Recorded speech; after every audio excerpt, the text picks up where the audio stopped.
Hello दोस्तों, welcome back to the another video on our YouTube channel. आज की इस वीडियो का टॉपिक बहुत ज्यादा इंटरेस्टिंग होने वाला है, क्योंकि आज हम इस वीडियो में डिस्कस करेंगे कि डिविडेंड्स क्या होते हैं और ये इन्वेस्टर्स के लिए इतने ज्यादा इंपॉर्टेंट क्यों होते हैं। कि बड़े बड़े इन्वेस्टर्स ऐसे स्टॉक्स में इन्वेस्ट करते हैं जो उन्हें डिविडेंड पे ऑफ करते हैं। तो आखिर ये डिविडेंड्स होते क्या हैं और कंपनीज इन इन्वेस्टर्स को डिविडेंड क्यों देती हैं। आज की इस वीडियो में हम हर एक सवाल का आंसर देखेंगे, तो वीडियो को एंड तक जरूर देखना। तो चलिए शुरू करते हैं अपनी आज की इस वीडियो को, व्हाट आर डिविडेंड्स। और वीडियो में आगे बढ़ने से पहले अगर आप चैनल पर नए हैं तो चैनल सब्सक्राइब जरूर कर लेना, क्योंकि आपको इस चैनल पे फाइनेंस से रिलेटेड सारी वीडियोस देखने को मिलती हैं। तो सबसे पहला सवाल कि डिविडेंड क्या होता है। दोस्तों सिंपल वर्ड्स में समझें तो जब एक कंपनी को अच्छा प्रॉफिट होता है तो वो कंपनी अपने प्रॉफिट का कुछ हिस्सा अपने शेयर होल्डर्स को देती है। बिना उनके स्टॉक्स बिकवाए उनको और ज्यादा पैसा मिलता है। अब उन्हें या तो और पैसा मिलेगा या फिर और क्वांटिटी के स्टॉक्स एक्स्ट्रा मिल जाते हैं। इससे उनकी पैसिव इनकम भी जनरेट हो जाती है। सिंपल वर्ड्स में हम देखें, जब किसी कंपनी को अच्छा प्रॉफिट होता है तो अपने प्रॉफिट का जो हिस्सा अपने शेयर होल्डर्स को देती है वो ही डिविडेंड होता है। दूसरा सवाल आता है कि ये डिविडेंड्स काम कैसे करते हैं। तो दोस्तों ये डिविडेंड्स आपको या तो ईयरली मिलते हैं या हाफ ईयरली, या फिर कुछ कुछ कंपनीज इन्हें क्वार्टरली भी अपने शेयर होल्डर्स को देती हैं। अब ये चीज कि डिविडेंड्स कितने दिए जाएंगे वो डिसाइड करते हैं कंपनी के डायरेक्टर्स। अब वो देखते हैं कि उनकी कंपनी का टोटल प्रॉफिट कितना हुआ है, फिर उसके बाद वो फाइनलाइज करते हैं कि टोटल प्रॉफिट में से कितना परसेंट ऑफ प्रॉफिट अपने शेयर होल्डर्स को देना है एज अ डिविडेंड। इसे डिसाइड करने के बाद वो सभी अपने शेयर होल्डर्स में अकॉर्डिंगली ये डिविडेंड्स पे ऑफ कर देते हैं। अब वो या तो आपको क्वार्टरली मिलेगा या हाफ ईयरली या मेजोरिटी की तरह ईयरली मिलेगा।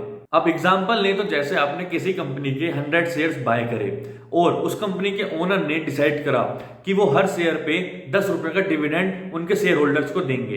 अब आपके पास 100 शेयर थे और एक शेयर पे 10 रुपए का डिविडेंड मिल रहा था, तो आपको बिना अपने शेयर्स को बेचे 1000 रुपए का डिविडेंड मिल जाएगा। इसे कहते हैं पैसिव इनकम, और यही में एक मेजर रीजन है जिस वजह से बड़े बड़े इन्वेस्टर्स डिविडेंड पेइंग स्टॉक्स में इन्वेस्ट करते हैं, और इसी वजह से ये इतना ज्यादा इंपॉर्टेंट टॉपिक भी है। ये डिविडेंड्स इन्वेस्टर्स के लिए सबसे ज्यादा इंपॉर्टेंट इसलिए होते हैं क्योंकि उन्हें टाइम के साथ पैसिव इनकम मिलती रहती है। उन्हें अपने स्टॉक्स को बेचना भी नहीं पड़ता, और जैसे ही उनके स्टॉक्स का प्राइसेस बढ़ता जाता है तो उनकी इनकम जनरेट वहां से भी होती रहती है, और वो अपने स्टॉक्स को सेल भी नहीं करते। तो क्वार्टरली, हाफ ईयरली या फिर ईयरली उनको पैसिव इनकम भी मिलती रहती है। तो वो ज्यादा से ज्यादा ऐसे स्टॉक्स को खरीदते हैं जो क्या उन्हें पैसिव इनकम जनरेट करके दें, यानी कि जो भी स्टॉक डिविडेंड्स पे ऑफ करते हो। ये लॉन्ग टर्म इन्वेस्टर्स के लिए बहुत ज्यादा अच्छी रहती है, क्योंकि लॉन्ग टर्म इन्वेस्टर्स के लिए एक रेगुलर पैसिव इनकम हो जाती है। अगर वो किसी कंपनी के 1000 स्टॉक्स बाय कर लेते हैं और उन्हें ईयरली एक स्टॉक का 10 रुपए भी मिलता है, तो वो 10,000 रुपए इजीली ऐसे ही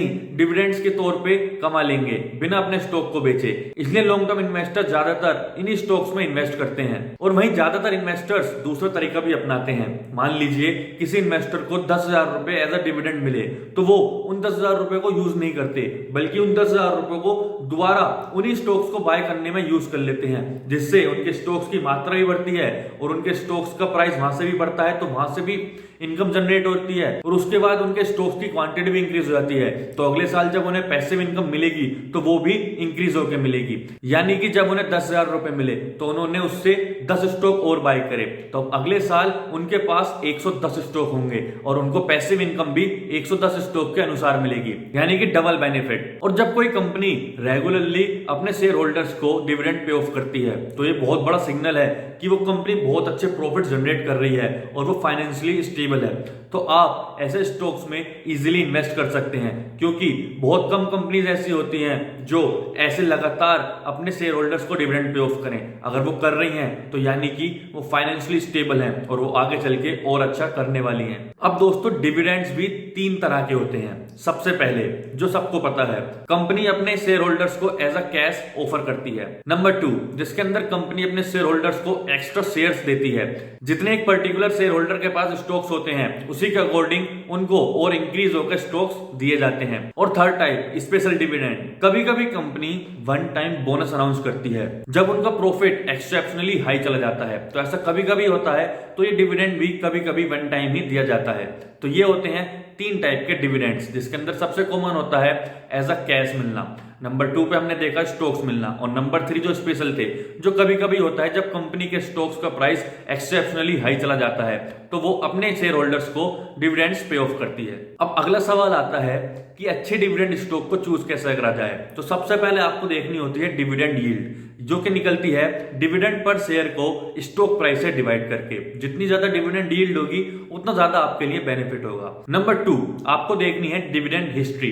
अगर वो कंपनी रेगुलरली अपने शेयर होल्डर्स को डिविडेंड्स पे ऑफ करती है तो आपके लिए वो स्टॉक अच्छा है और आप उसमें इन्वेस्ट कर सकते हैं। और लास्ट नंबर 3 आपको देखना है पे आउट रेशियो। उस कंपनी का पे आउट रेशियो अगर 40% से 60% है तो आपके लिए वो कंपनी अच्छी है।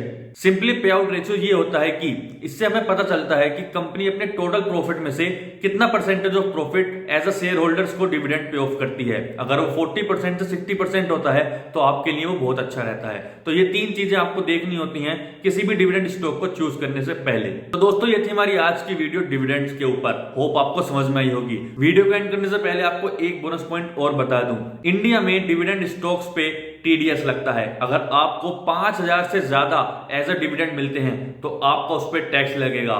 तो आप अपनी इस इनकम को भी टैक्स प्लानिंग में जरूर ऐड करें। तो दोस्तों ये थी हमारी आज की ये वीडियो डिविडेंड्स के ऊपर। होप आपको पसंद आई होगी। अगर आपको डिविडेंड से रिलेटेड कोई भी क्वेश्चन है तो आप मुझे कमेंट करके पूछ सकते हैं, मैं आपको जवाब जरूर दूंगा। और वीडियो अच्छी लगी हो तो लाइक जरूर करें और ऐसी फाइनेंस की वीडियोस देखने के लिए चैनल सब्सक्राइब जरूर कर लें। Thank you.